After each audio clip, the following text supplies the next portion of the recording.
Hola a todos. Dios, espero que esta vez, creo que es la tercera o cuarta que estamos intentando hoy, podamos conectar con Alejandra. Gracias por esperarnos, por acompañarnos, por sumarse cada vez que intentamos. Pero bueno, hace rato no teníamos problemas técnicos, pero bueno, hoy es como toca. Como la vida, ¿no? Toca lo que toca. A ver si ahora puedo lograr que Ale se sume. Ahí. A ver, ahí. Crucemos los dedos. Que podamos hacerlo. Hola Miguel, tanto tiempo. Te debo una llamada enorme. Eugenia, muchas gracias a todos. Mónica. Ahí, a ver, crucemos los dedos, que esta vez sí pueda Ale sumarse. A ver. Aceptar. Vamos. Y otra vez volvemos a tener problemas. No logro sumarla al vivo. Bueno, comencemos. Si les parece bien, Alejandra está tan frustrada como yo, así que, bueno, ojalá que la vez próxima podamos sí sumarnos todos y estar juntos para trabajar todo esto que hoy vamos a seguir trabajando y que comenzamos la semana pasada. Ustedes saben que yo en general no repito temas, no tiendo a no hacer una continuidad entre los vivos porque cada vivo refleja un poco las cuestiones que estoy pensando o con las que me he encontrado en la clínica, dificultades técnicas, bueno, teóricas, ¿no? Formas de anudar todo eso que hacemos los psicoanalistas cotidianamente, pero como me llegaron varios mensajes después de la semana pasada, en la cual yo estaba hablando de la fijación, del punto de fijación, que parece muy obvio, está en la base de toda la fenomenología de la neurosis, pero justamente porque es muy obvio es que casi no se habla de eso.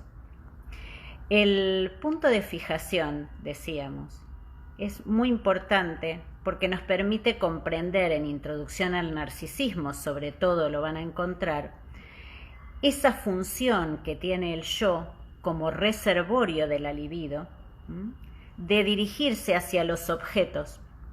Dirigirse a esos objetos y en algún momento en ese encuentro con el objeto que puede ser, en el orden, es propiamente del encuentro. No estamos diciendo solamente algo del orden de lo amoroso, también puede ser del orden de lo angustiante. Ese encuentro de la libido del yo que dirige sus pseudópodos, dice Freud, a los objetos y que allí toma el nombre de libido objetal. Todo ese proceso, que es el que Freud describe mucho en Duelo y Melancolía, va a estar todo el tiempo hoy cuando estemos hablando. ¿Por qué? Porque hay un par de cosas que son importantes agregar a lo que hablamos la semana pasada y que tienen que ver con cosas de la clínica. Por ejemplo, generalmente cuando alguien viene muy enojado con alguien de su pasado, con, bueno, quien fuere, ¿no? Lo que tiende a querer desmontarse a lo largo de un análisis es, por supuesto, toda la vertiente del odio, del enojo, de la frustración. Pero eso es solo una parte.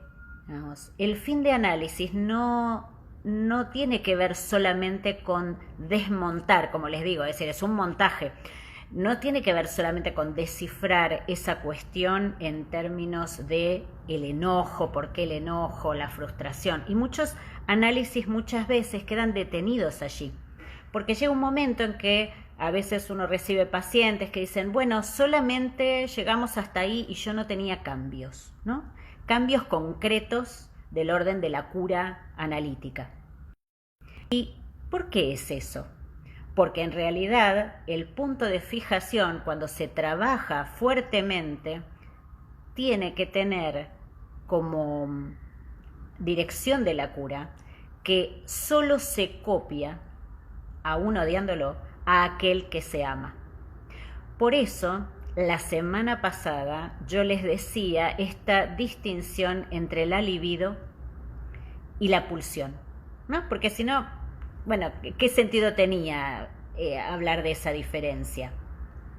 Yo les dije, bueno, ¿cuál es el reservorio de la libido? El yo, ¿se acuerdan? Fuimos construyendo que se trata del yo. Pero, ¿y cuál es el reservorio de lo pulsional, de la pulsión en su función más grave, más mortífera? Estamos hablando del ello. Entonces, ¿cuál sería ahí la relación? Y esto es lo que me motivó hoy a retomar el tema, para que ustedes tengan claro que de lo que se trata en una cura analítica no es solo recorrer de punta a punta la frustración, el dolor, el enojo, la insatisfacción, sino fundamentalmente el amor por esa figura que eventualmente puede haber sido atroz, ¿sí? Que es la parte más difícil, y eso es muchas veces lo que, por ejemplo, en Lacan tiene que ver con esto del sinsentido, ¿no? Es decir, es muy fácil recorrer, entre comillas, muy fácil, por supuesto es una ironía, es muy fácil en ese sentido recorrer el enojo cuando alguien notoriamente, está impedido de tener una buena relación con alguien. Eso es bastante sencillo, se lo ocurre con cualquiera, digamos, uno puede hablar de eso con un amigo, con un familiar, con tanta gente. El tema singular es cuál es ese sinsentido que acompaña que una relación que fuertemente ha sido mortífera produce aún así un punto de fijación en el paciente tal que no deja de repetir una y otra vez el encuentro con ese otro sujeto, ¿sí? Entonces, de ahí, que es este primer momento donde quiero que tengan claro que siempre se trata de un objeto amado, aunque tal vez a nivel consciente no, y el paciente puede decir, no, de ninguna manera, no lo amo, no quiero saber nada. La otra cuestión que es importante que ustedes sepan, entiendan, es que la fijación, el punto de fijación, es siempre una cifra, una marca. El sujeto queda cifrado en una situación, como decíamos, puede ser un objeto, puede ser una fase del desarrollo libidinal. Ese objeto o esa fase libidinal que ha estado provocando un efecto enorme en el sujeto, en el sentido del exceso de excitación, no, por supuesto no estamos hablando de lo genital, sino esto que es la excitación de la pulsión. Ese punto de exceso claramente señala que allí el sujeto ha quedado cifrado. Por eso Freud habla del desciframiento. Descifrar es poder desarmar esa cifra, esa marca que mantiene unidos de un modo a veces macabro al sujeto con su objeto o con su, podríamos decir, con ese otro sujeto de su elección. Esto sirve sobre todo mucho en la clínica de los acosadores, por ejemplo, ¿no? Que cuesta trabajo, si uno lo piensa desde un nivel consciente, pensar cuál es esa fascinación que produce ese, vamos a decir así, ese objeto, ¿no?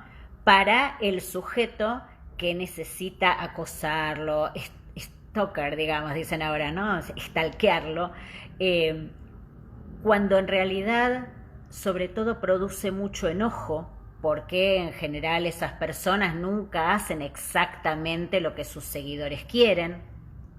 En Estados Unidos hay un caso muy famoso de los años 70 que fue como el primero, donde había una actriz de televisión y bueno, un buen día esta persona la acosaba, ella ni imaginaba, no había historia de estas situaciones, y un buen día ese seguidor la mató, digamos. Entonces, es muy importante que uno comprenda de qué naturaleza es ese punto de fijación morboso, podríamos decir, en relación a ese sujeto. Por el otro lado, además de ser una cifra, una escritura, podríamos decir, además de ser un objeto amado, la tercera cosa que me parece importante decir es que hay como una añoranza en relación a una idea, porque es una construcción, no necesariamente es verdad, una idea, el sostenimiento de una ilusión de que en algún momento hubo respecto de ese objeto amado, odiado, defenestrado, un punto donde sí estuvieron juntos, sí hubo unión. Esto es lo que diría Lacan en términos de existe relación sexual. Vieron que él dice no existe relación sexual porque no hay compatibilidad. Bueno, el significante es lo que el otro no es, entonces no existe forma de que algo compatibilice. Pero en estos sujetos que tienen un punto de fijación tan claro, lo que sucede es que tienen la idea de que en algún momento esto sí fue posible. ¿Sí? Por ejemplo, tomemos de nuevo este ejemplo de esta persona que era muy conocida de un programa de televisión. El que la seguía tenía la idea de que esa persona lo entendía profundamente, que seguro cuando él se presentara a su puerta ella iba a caer desvanecida de amor. ¿Sí? Está la idea de una compatibilidad perfecta. Por supuesto que es una idea delirante, ¿sí?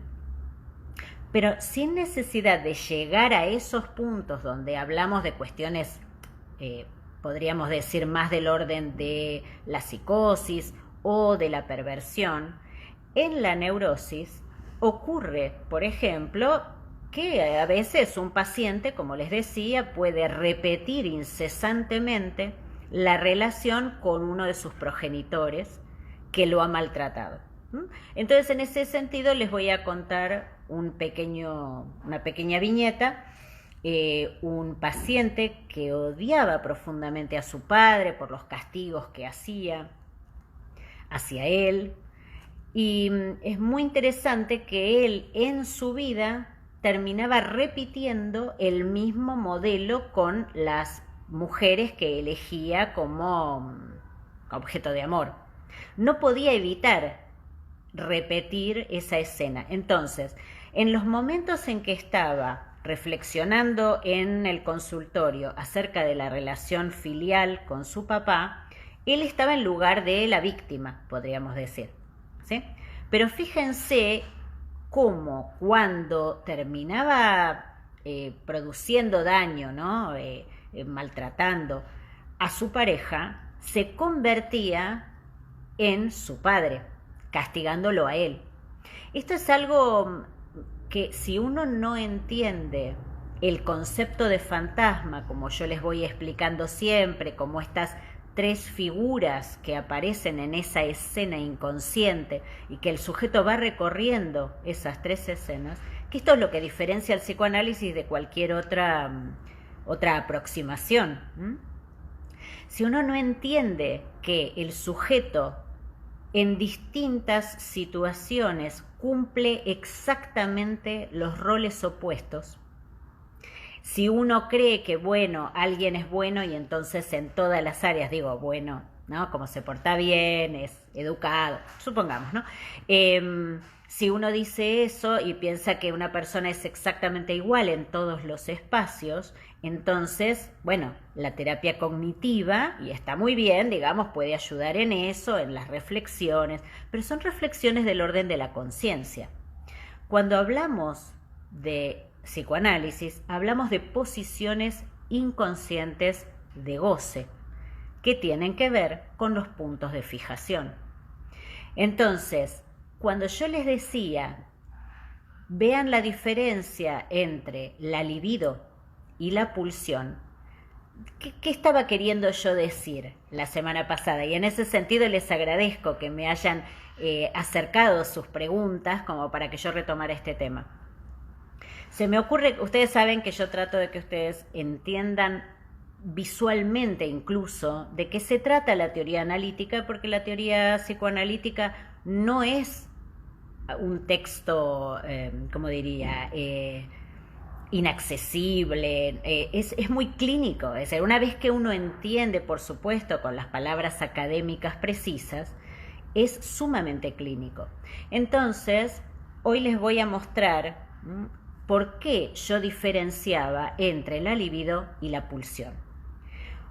Lo inicial es que la libido, y vieron que dijimos, Freud dice, la libido es el eros, es la pulsión de vida, es del orden del amor. Los pseudópodos, vamos a decir así, se dirigen al objeto, ¿sí? Y entonces vamos a elegir esto, ¿sí?, que es una bolsita transparente, como ustedes ven, es transparente, ¿sí?, o translúcida. Tiene que ver con ese mito de la laminilla del cual habla Lacan, ¿sí? Pero, ¿qué ocurre en la repetición? Esto inicialmente se dirige al objeto, ¿sí? Entonces imaginen ustedes que están totalmente cubiertos, ¿sí?, por la laminilla. Entonces ustedes como objeto pasan a ser, supongamos, el objeto de mi amor, ¿sí?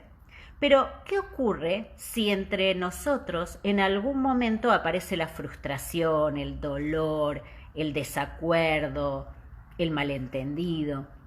Entonces, lo que empieza a movilizar esa conexión del sujeto al objeto es la pulsión de muerte, ¿sí? Es decir, la compulsión a la repetición. Y vamos a hacer de cuenta, con esto precioso que me regalaron en Vivi Natal, vamos a hacer de cuenta que esto es la pulsión. Entonces, la pulsión queda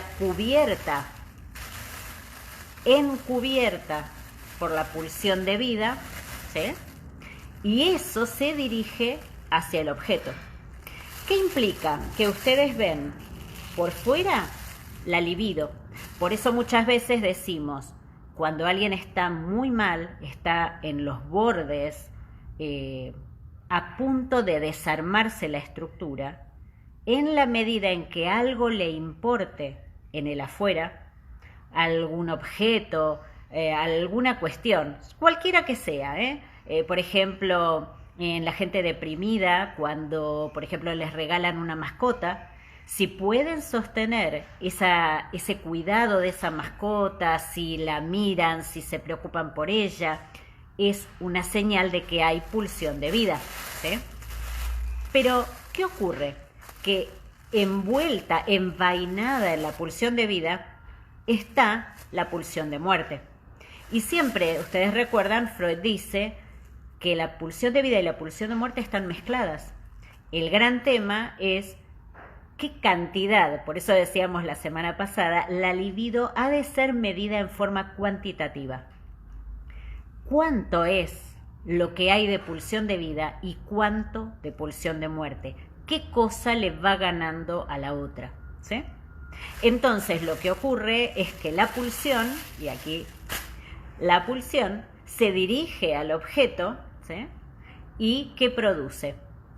Produce que se rodea el objeto, pero se encuentra que ese objeto no es el objeto original y la pulsión vuelve hacia el sujeto. Busca la satisfacción, yerra en ese camino y vuelve. ¿Comprenden? Esta es la relación que buscaba yo que ustedes tuvieran clara entre la libido y la pulsión. Lo que medimos, lo que evaluamos los psicoanalistas en la clínica cotidianamente, es cuánto de pulsión de vida hay y cuánto de pulsión de muerte. En el más claro sentido de lo que dice Freud, la pulsión de vida tiende a unir, a complejizar, a reunir cosas diversas, enriquecer la estructura. La pulsión de muerte tiende a desagregar y a separar, a apagar al sujeto. Espero que esto les sirva, les haya servido, porque es muy clínico y pocas veces se habla de tienen que buscar cuál es el lazo de amor primario que está en el inicio de ese movimiento. ¿Vieron? Cuando yo les decía, cuando se inicia por amor, y cuando se repite por amor. Y esto es lo que la conciencia no tolera. Y por eso el psicoanálisis tiene efecto de cura permanente. Y no se trata del orden de la voluntad o de qué pensamos, sino de una cura que se sostenga a nivel de lo inconsciente y que ya no se busque allí, en esos objetos, esa satisfacción, porque se sabe que los objetos, bueno, están hechos para ser progresivamente sustituidos. Todo nos hace felices por un tiempo. Lo importante es el movimiento, no el logro, el movimiento. Por eso el deseo es capital en el psicoanálisis. Es el movimiento lo que nos mantiene, nos da satisfacción, no el logro en particular. Así que bueno, espero que esto les haya servido y lamentamos muchísimo con Alejandra, un montón, lamentamos que no hayamos podido estar hoy las dos, pero bueno, problemas técnicos nos tocaron. Así que cuídense, nos vemos el viernes próximo, aquellos de ustedes que puedan, y si no, a través del canal de YouTube, a mi nombre. Bueno, allí podrán encontrar todo lo que hemos venido charlando en estos 5 años. Cuídense, nos vemos. Chao, chao.